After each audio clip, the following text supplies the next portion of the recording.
दरभंगा जिला के बहादुरपुर विधानसभा के डिलाही में लोजपा के राष्ट्रीय अध्यक्ष चिराग पासवान एवं पूर्व केंद्रीय मंत्री सह वरिष्ठ भाजपा नेता शाहनवाज हुसैन बुधवार को दरभंगा पहुंचे और दरभंगा संसदीय क्षेत्र के एनडीए प्रत्याशी गोपाल जी ठाकुर के लिए मत करने के लिए लोगों से अपील की। वहीं चिराग पासवान और शाहनवाज हुसैन के संबोधन भाषण को सुनने के लिए लोगों की भारी भीड़ उमड़ पड़ी। वहीं अपने संबोधन भाषण में बोलते हुए चिराग पासवान ने कहा कि दरभंगा एवं देश की जनता पीएम नरेंद्र मोदी को पुनः देश का प्रधानमंत्री बनाने का संकल्प ले चुकी है। चिराग पासवान ने कहा कि जब किसी देश की अर्थव्यवस्था मजबूत होती है तो हर राज्य का राजस्व बढ़ता है। जब राज्य का राजस्व बढ़ता है तो हर क्षेत्र का आर्थिक विकास होता है। हर गरीब व्यक्ति के हाथों में अधिक कमाई आती है, ज्यादा पैसे आते हैं और यही कारण है कि पिछले 10 सालों में देश भर में 25 करोड़ से ज्यादा लोग गरीबी रेखा से निकलकर मुख्य धारा के साथ जोड़ने का काम किया है। यह 25 करोड़ बहुत बड़ी आबादी होती है। हमारे प्रधानमंत्री का लक्ष्य है कि एक एक करके हर गरीब परिवार को मुख्य धारा से जोड़ना है। 2047 तक जब भारत एक विकसित देश बनेगा तो भारत का हर एक राज्य बिहार जैसा हर एक राज्य विकसित होगा। बिहार की हर एक जगह विकसित होगी। इन्होंने कहा कि यह देश प्रधानमंत्री की है, हमारे पिता आदरणीय रामविलास पासवान की है, जिसको विपक्ष के नेता छीनना चाहते हैं। आज ये लोग भ्रम फैलाने का काम कर रहे हैं। अगर हम लोग आए तो लोकतंत्र, आरक्षण और संविधान खत्म कर दिया जाएगा, लेकिन हकीकत यह है कि सन 75 में आपातकाल लगाकर सही मायने में लोकतंत्र की हत्या इन्हीं लोगों ने की थी और यही लोग लोकतंत्र की समाप्ति की बात करते हैं। इन्होंने लोगों से वादा किया और कहा कि जब तक मैं जिंदा हूं तब तक संविधान को कोई खतरा नहीं और आरक्षण और लोकतंत्र को भी कोई खतरा नहीं। जानकारी आप लोगों के साथ साझा करना चाहता हूं। आप सब जानते हैं कि देश में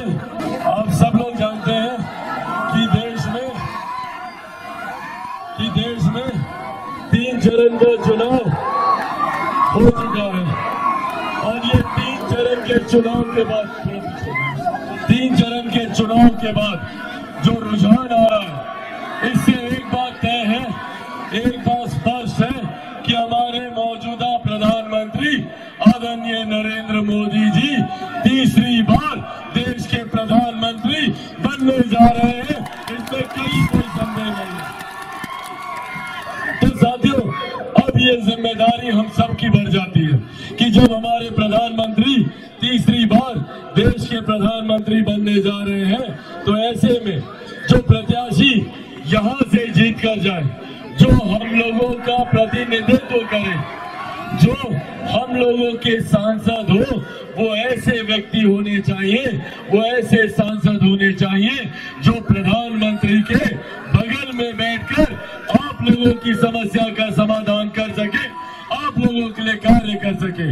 ऐसे में आदरणीय गोपाल जी ठाकुर, लंबे समय से उनसे हमारा परिचय रहा है और आज यही आग्रह करने आप लोगों के बीच हम लोग आए हैं कि गोपाल जी ठाकुर लंबे समय से आप लोगों के लिए, अपने क्षेत्र के लिए, अपनी लोकसभा के लिए हमेशा से प्रयासरत रहे कि किस तरीके से अपने क्षेत्र को हम लोग आगे बढ़ाएं।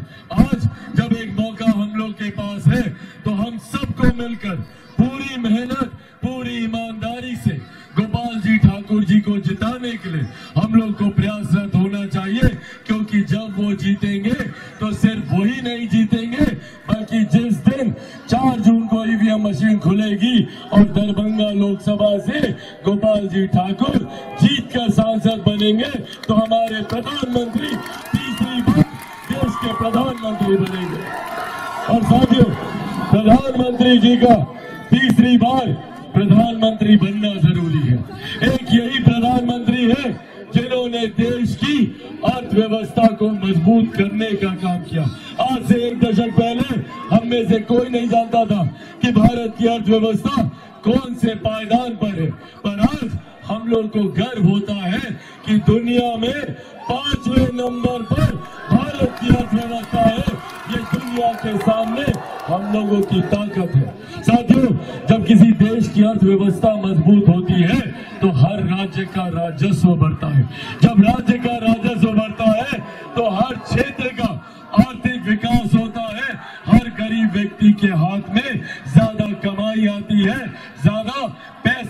है प्रति व्यक्ति आय में इजाफा होने लगता है। और यही कारण है कि पिछले 10 सालों में देश भर में 25 करोड़ से ज्यादा लोग गरीबी रेखा से निकलकर मुख्य धारा के साथ जुड़ने का काम किया। साथियों, जब किसी देश की अर्थव्यवस्था मजबूत होती है तो हर राज्य का राजस्व बढ़ता है। जब राज्य का राजस्व बढ़ता है तो हर क्षेत्र का आर्थिक विकास होता है। हर गरीब व्यक्ति के हाथ में ज्यादा कमाई आती है, ज्यादा पैसा आता है, प्रति व्यक्ति आय में इजाफा होने लगता है। और यही कारण है कि पिछले 10 सालों में देश भर में 25 करोड़ से ज्यादा लोग गरीबी रेखा से निकलकर मुख्य धारा के साथ जुड़ने का काम किए। ये 25 करोड़ बहुत बड़ी आबादी होती है और हमारे प्रधानमंत्री जी का लक्ष्य है कि एक करके हर गरीब परिवार को मुख्य धारा के साथ जोड़ने का लक्ष्य हमारे प्रधानमंत्री जी ने रखा। 2047 तक जब भारत एक विकसित देश बनेगा तो भारत का हर एक राज्य बिहार जैसा हर एक राज्य विकसित बनेगा। बिहार की हर एक जिला विकसित बनेगा। बिहार का हर एक प्रखंड, बिहार की हर एक पंचायत और बिहार का हर एक गांव को हम लोग विकसित बनाने का कार्य करेंगे।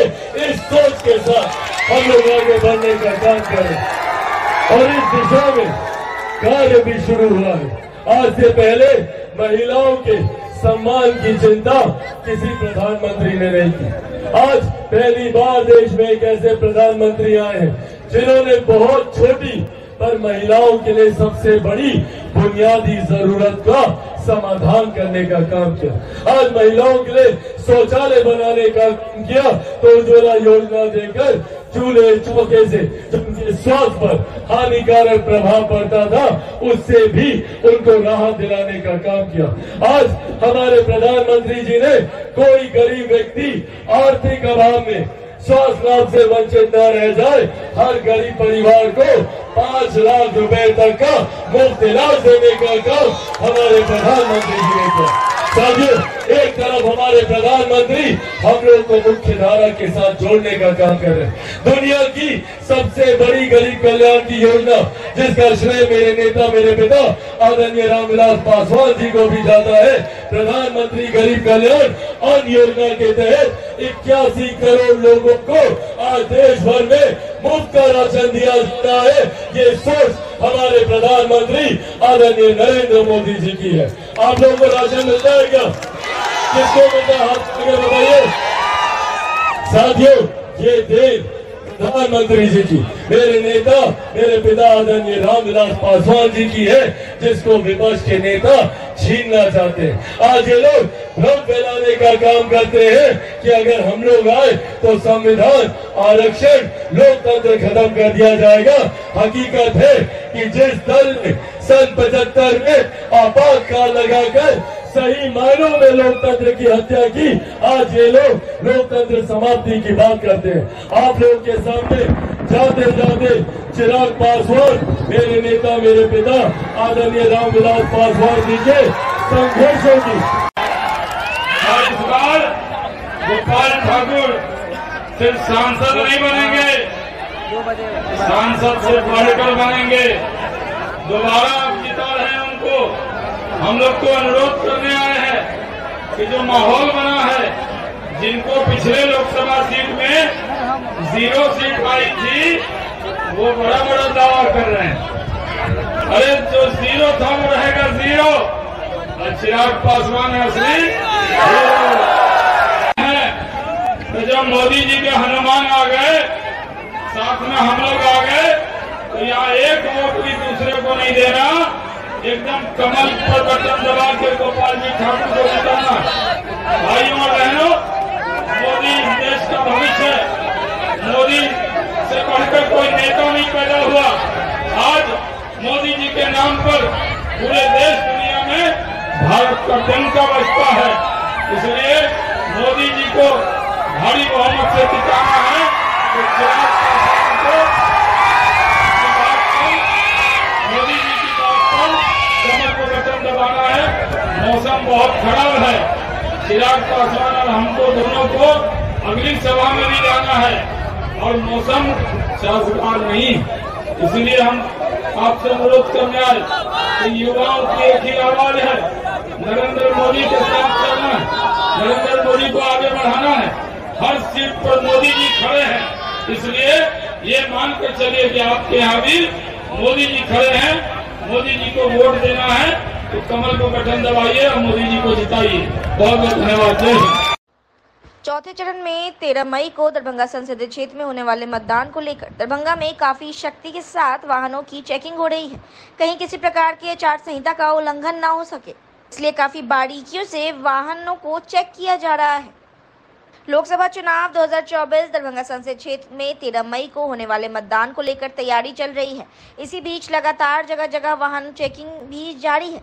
काफी बारीकियों के साथ वाहनों की जांच की जा रही है। लहरियासराय थाना के पुलिस बल के द्वारा सैदनगर स्थित पेट्रोल पंप के पास 2 व्हीलर और 4 व्हीलर अन्य दूसरे वाहनों की चेकिंग अभियान चलाया गया। लोकसभा चुनाव को देखते हुए वाहनों में पैसे सहित हथियार और ऐसे प्रतिबंधित चीजों को तो नहीं ले जाया जा रहा, जिस पर चुनाव आयोग द्वारा पाबंदी लगाई गई है। इसके लिए गाड़ियों की जांच चल रही है।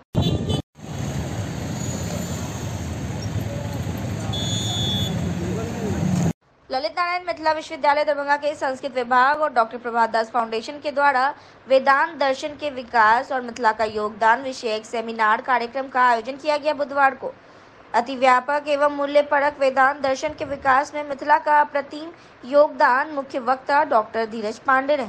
सेमिनार में doctor Ghanshyam, doctor Chaurasia, doctor Mamta, doctor Mona, Mukesh Jha और ऋतु आदि ने भी अपने विचारों को रखा। मिथिला आदिकाल से ही दर्शनों, विचारों, ज्ञान, विज्ञानों, विद्वानों, आचार्यों, वेदांतियों, यज्ञों, तंत्रों तथा साहसियों आदि की उर्वर भूमि रही है, जहाँ मतों का मंथन होता रहा है। वहीं यह ऋषियों एवं ब्रह्मवादिनियों की भी भूमि रही है, जहाँ अनादिकाल से ही वेदांत का विकास होता रहा है। मिथिला के राजा जनक भी एक अच्छे वेदांतवादी थे। यह बातें ललित नारायण मिथिला विश्वविद्यालय दरभंगा के स्नातकोत्तर संस्कृत विभाग तथा डॉक्टर प्रभात दास फाउंडेशन दरभंगा के संयुक्त तत्वाधान में वेदांत दर्शन के विकास में मिथिला का योगदान विषयक राष्ट्रीय सेमिनार कार्यक्रम में बोला गया। यह वाक्य दरभंगा संस्कृत विश्वविद्यालय के दर्शन शास्त्र प्राध्यापक डॉक्टर धीरज पांडे ने कही। उन्होंने कहा कि अति व्यापक एवं मूल्यपरक वेदांत दर्शन के विकास में मिथिला का अप्रतिम योगदान रहा है। मिथिला के गृहस्थ भी वेदांती होते हैं। लगभग सभी ब्रह्मपरक ग्रंथ मिथिला में ही रचित हुए। विशिष्ट वक्ता के रूप में फाउंडेशन के सचिव मुकेश कुमार झा ने कहा कि मिथिला में प्रारंभ से ही सभी सिद्धांतों एवं मतों का खंडन एवं मंडल होता रहा है और यह परंपरा निरंतर चलती रहती है। उन्होंने कहा कि और अद्वैत वेदांत में ब्रह्मसूत्र ग्रंथ पर मिथिला में वाचस्पति मिश्र रचित भामती टीका एक प्रामाणिक ग्रंथ है। आज ललित नारायण मिथिला विश्वविद्यालय दरभंगा के स्नातकोत्तर संस्कृत विभाग तथा डॉक्टर प्रभात दास फाउंडेशन के संयुक्त तत्वाधान में सेमिनार का आयोजन किया गया है, जिसका विषय है वेदांत दर्शन के विकास में मिथिला का योगदान। आज हमारे विभागाध्यक्ष डॉक्टर घनश्याम महतो की अध्यक्षता में यह सेमिनार हो रहा है, जिसमें मुख्य वक्ता के रूप में संस्कृत विश्वविद्यालय के डॉक्टर धीरज पांडे उपस्थित हैं, जो दर्शन से के प्रकांड विद्वान हैं, और साथ ही साथ श्री मुकेश कुमार झा प्रभात दास फाउंडेशन के सचिव, विभागीय प्राध्यापिका डॉक्टर ममता स्नेही, डॉक्टर मोना शर्मा आदि हैं जो विचार रखेंगे, और अनेक शिक्षक अनेक महाविद्यालयों से दूर दूर से यहाँ आए हैं, बेगूसराय से, समस्तीपुर से, मधुबनी आदि से, और साथ ही साथ आज कुछ छात्र वक्ता के भी वक्तव्य हम लोग सुनेंगे, और वेदांत जो एक कठिन दर्शन है उसके विकास में मिथिलांचल का क्या योगदान रहा है, यह कुछ अलग टाइप का सब्जेक्ट रहा है। जनरली हम जानते हैं न्याय दर्शन, अन्य दर्शन जो हैं उनके विकास, 4 आस्तिक दर्शन के विकास मिथिला में ही हुआ है, उदय हुआ है, लेकिन वेदांत दर्शन में भी मिथिला का योगदान रहा उसके विकास में, यह जानने का आदमी कर रहा है। सभी प्रतिभागी को प्रमाण पत्र भी फाउंडेशन की ओर से दिया जा रहा है। नाम बताओ। डॉक्टर RN चौरसिया, कार्यक्रम सेमिनार संयोजक, ललित नारायण मिथिला विश्वविद्यालय दरभंगा। 8 मई को दरभंगा मेडिकल कॉलेज के एनाटॉमी विभाग द्वारा एनाटॉमी विषय पर क्विज प्रतियोगिता का आयोजन किया गया, जिसमें प्रथम वर्ष 2023 बैच के लगभग सभी विद्यार्थियों ने भाग लिया, जिनके बीच प्रथम राउंड में 20 लिखित प्रश्न 10 मिनटों में पूछा गया, जिसके आधार पर टॉप 10 टीम का सिलेक्शन हुआ, जिनका नाम अमन कुमार, रवि किशन, मोहम्मद आरिम, समीर, रूपक रंजन, रवि रंजन, शिवम झा, अमन आयुष, प्रियांशी झा, प्रिया कुमारी, टॉली जिमोनी, सोनम पटेल, राघवेंद्र रमन, सावन कुमार देव, युवराज सिंह, रवि राज, मेघाली प्रिया, परी कुमारी, मनीष रॉय और ऋषभ कुमार के बीच 7 राउंड में 70 प्रश्न स्क्रीन पर पूछा गया। इसके उपरांत रवि किशन, अमन कुमार, मेघालय प्रिया, परी कुमारी, शिवम झा और आयुष के बीच रैपिड फायर राउंड खेला गया, जिसमें 20 प्रश्न स्क्रीन पर पूछे गए। इसके उपरांत शिवम झा और अमन झा तृतीय स्थान पर, मेघाली प्रिया और परी कुमारी द्वितीय स्थान पर एवं रवि किशन और अमन कुमार को प्रथम स्थान मिला। सभी विद्यार्थियों को पार्टिसिपेशन सर्टिफिकेट दिया गया। टॉप 10 में से टॉप 6 टीम को किताब भी दिया गया। टॉप 3 में आने वाले सभी प्रतिभागी को सर्टिफिकेट, मेडल, ट्रॉफी, चॉकलेट और किताब दिया गया। इस कार्यक्रम का आयोजन करने में SK करण विभाग के अध्यक्ष ने अहम भूमिका निभाई। डॉक्टर सीमा तबस्सुम, डॉक्टर अर्चना गौतम और डॉक्टर KK मिश्रा ने जजेस की भूमिका निभाई। Doctor Dilshad, doctor Himanshi Jha, doctor Bidrish, doctor Rakesh Roshan, doctor Rahul और डॉक्टर मनोज ने प्रश्न पूछे। डॉक्टर प्रणय वर्मा ने इस प्रतियोगिता का आयोजन करने में महत्वपूर्ण भूमिका निभाई। पुरस्कार वितरण में प्राचार्य doctor KN Mishra, student section incharge doctor Damodar Singh, वर्षद डॉक्टर संजय झा ने विभागीय अध्यक्ष के साथ वितरण किया। इस कार्यक्रम में इनके अलावा डॉक्टर अशोक प्रसाद विभागीय अध्यक्ष, शिशु रोग विभाग, डॉक्टर HK झा विभागीय अध्यक्ष PSM, doctor SC Verma, doctor Lalan Prasad और विभाग की सभी PG मौजूद थे। इस कार्यक्रम के आयोजन करने में मुख्य भूमिका डॉक्टर GS झा ने निभाई, जिन्होंने इस क्विज की पूरी पटकथा स्वयं लिखी और सभी के सहयोग से इसे जमीन पर उतारा, जिसमें उनके व्यक्तिगत स्टाफ ने भरपूर सहयोग दिया। राउंड थर्ड हम लोग शुरू करते हैं। इस बोन राउंड पहला क्वेश्चन, फर्स्ट क्वेश्चन। दरभंगा संसदीय क्षेत्र में 13 मई को वोटिंग होनी है, जिसमें 100% मतदान को लेकर दरभंगा के जिलाधिकारी सह जिला निर्वाचन पदाधिकारी राजीव रोशन ने मतदाताओं का अभिवादन करते हुए कहा कि लोकतंत्र का महापर्व है ये। लोकसभा आम चुनाव दरभंगा और समस्तीपुर संसदीय क्षेत्र में 13 मई को मतदान होगा और मधुबनी लोकसभा में 20 मई को। लोकतंत्र में मतदाता सर्वोपरि है और सभी मतदाता अपने अपने मताधिकार का प्रयोग करें। जिलाधिकारी ने सभी मतदाताओं से अपील की और कहा कि आइए मिथिला की गौरवशाली परंपरा पर गर्व करें और 13 मई को सुबह 7 बजे से लेकर शाम के 6 बजे तक स्वयं वोट दें और आस पड़ोस के सभी मतदाताओं को मतदान के लिए प्रेरित भी करें, ताकि एक भी मतदाता छूटे न और 100% मतदान का गौरव हासिल करें। प्रिय मतदाता, अपने का अभिवादन।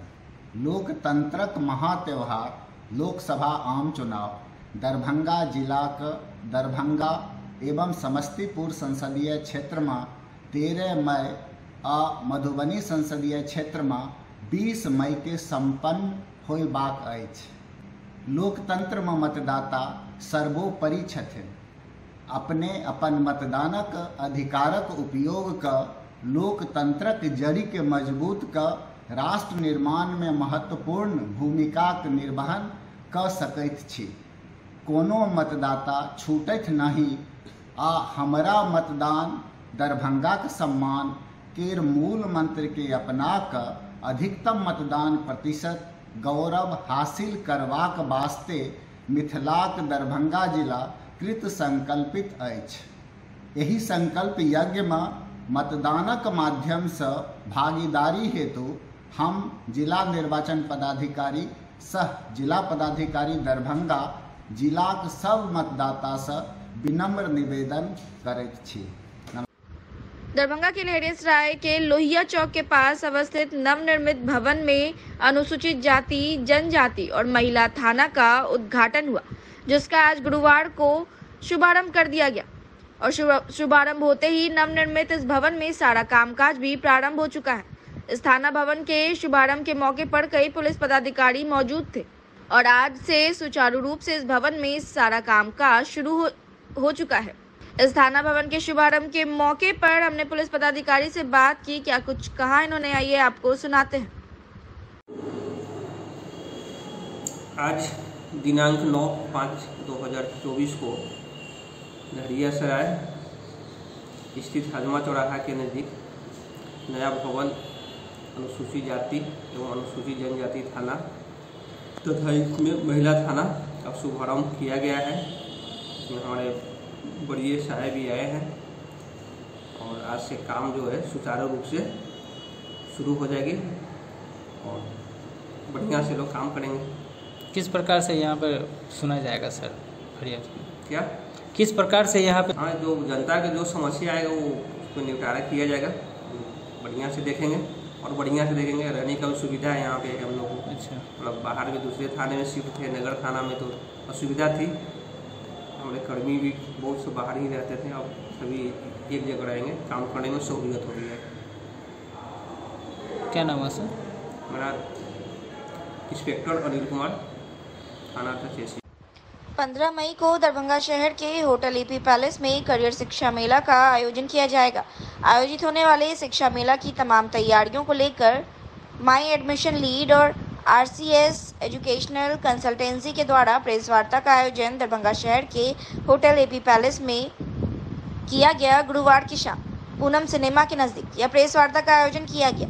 प्रेस वार्ता में बोलते हुए संयुक्त रूप से सजल यादव और प्रिंस परवेज ने करियर शिक्षा मेला के संबंध में कहा और इसके बारे में तमाम जानकारी दी। साथ ही उन्होंने बताया कि इसमें फ्री रजिस्ट्रेशन है और 1000 से अधिक प्रतिभागी इसमें भाग ले रहे हैं। जिस शिक्षा मेला में चुने गए प्रथम प्रतिभागी को 11,000 का पुरस्कार दिया जाएगा और दूसरे प्रतिभागी को 5,000 का पुरस्कार दिया जाएगा और तीसरे प्रतिभागी को 3,000 का पुरस्कार से सम्मानित किया जाएगा। ये प्रेस कॉन्फ्रेंस दरभंगा में होने जा रहा मिथिला 2.0 कैरियर सह शिक्षा मेला के रिगार्डिंग किया गया है। इस शिक्षा मेला में जैसे हमने लास्ट ईयर भी किया था और इस साल भी 15 मई 2024 को hotel AP palace Poonam cinema road में किया जा रहा है, जिसमें कि देश के टॉप 25 कॉलेजेस पार्टिसिपेट कर रहे हैं और इसमें बच्चों के लिए निःशुल्क कैरियर काउंसलिंग है। कोई भी बच्चे जो 12th पास किए हैं, 12th के बाद किस स्ट्रीम में जाना चाहते हैं, बहुत ही उधेड़बुन में लगे हुए हैं कौन सा स्ट्रीम चुने, वो डायरेक्ट कैरियर काउंसलिंग कर सकते हैं कॉलेज के डायरेक्ट काउंसलर से और मार्गदर्शन प्राप्त करके 100 से भी ज्यादा कोर्सों में अपना नामांकन कर सकते हैं। जहां तक मैं कॉलेज और यूनिवर्सिटी की बात करूं तो देहरादून, दैट मीन्स उत्तराखंड से, दिल्ली एनसीआर, नोएडा, फरीदाबाद से, पंजाब से, उड़ीसा और कोलकाता से। इवन एक प्लस पॉइंट और है कि इस बार हमारे साथ एक केरला से भी कॉलेज जुड़ी है जो कि NAC A+ है। एटलीस्ट 20+ to 25 कॉलेजेस पार्टिसिपेट कर रही हैं। बाकी कौन कौन से कॉलेज है, उनके क्या क्या नाम है और क्या बेनिफिट हो सकता है, ये हमारे साथी प्रिंस परवेज जी बताएंगे। इस मेले का, शिक्षा मेले का आयोजन माई एडमिशन लीड और आरसीएस एजुकेशन कंसल्टेंसी द्वारा किया गया है।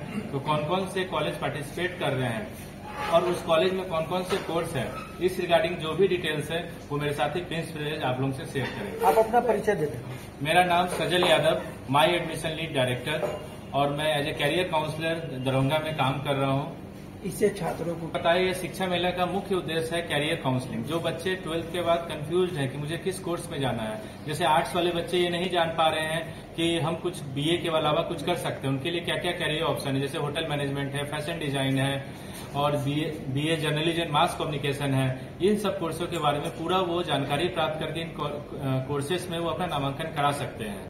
प्रेस कॉन्फ्रेंस में स्वागत करता हूं और धन्यवाद करता हूं आप लोगों का कि आप लोग यहाँ पे पधारे हैं।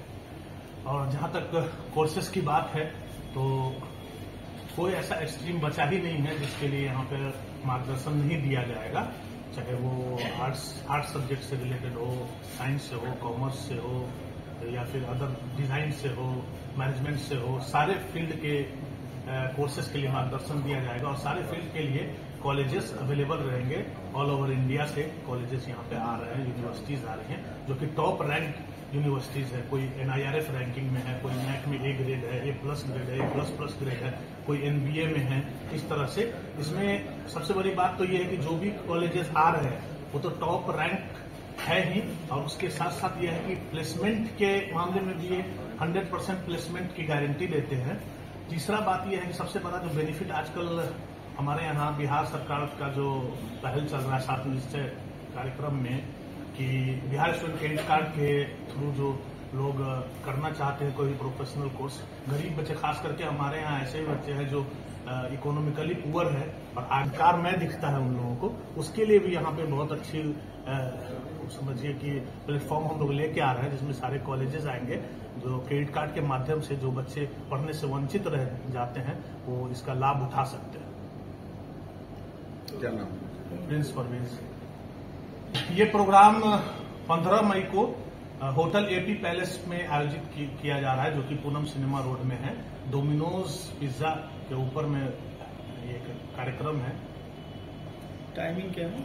टाइमिंग ये 10 बजे से स्टार्ट होगा, जो 5 बजे तक चलेगी। सुबह 10 बजे से 5 बजे शाम तक चलेगी।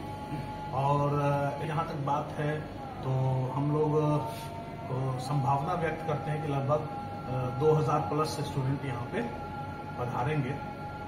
तो क्या ये स्टूडेंट जो है रजिस्ट्रेशन कराएंगे, किस तरह से? नहीं, रजिस्ट्रेशन चल रहा है हम लोगों का, तो रजिस्ट्रेशन लगभग 1000 प्लस स्टूडेंट का रजिस्ट्रेशन हो चुका है और अभी हमारे पास 15 तारीख आने में थोड़ा टाइम है, तो हम लोगों को उम्मीद है कि 2000 प्लस रजिस्ट्रेशन होगा, बच्चे आएंगे भी और इसमें भाग लेंगे। कोई शुल्क भी है क्या? नहीं, ये निःशुल्क है, कहीं कोई शुल्क नहीं है। जो भी मार्गदर्शन दिया जाएगा, यहाँ तक कि अगर बच्चे चाहेंगे तो स्पॉट एडमिशन भी लिया जाएगा। 10th 12th ग्रेजुएशन जो पीजी किए हुए किसी भी लेवल से बच्चे आएंगे और सारे कोर्सेस यहाँ पे है, क्योंकि अलग अलग लेवल के कॉलेजेस हैं, तो सारे बच्चों के लिए अपॉर्चुनिटी है। बात एक और है हमारा कि पिछले साल भी हम लोग किए थे कि लक्की ड्रॉ के द्वारा हम लोग 100 बच्चों को ये भी करेंगे, प्रोत्साहित भी करेंगे, कुछ न कुछ गिफ्ट उनको देंगे, परामर्श दिया जाएगा, रजिस्ट्रेशन भी निःशुल्क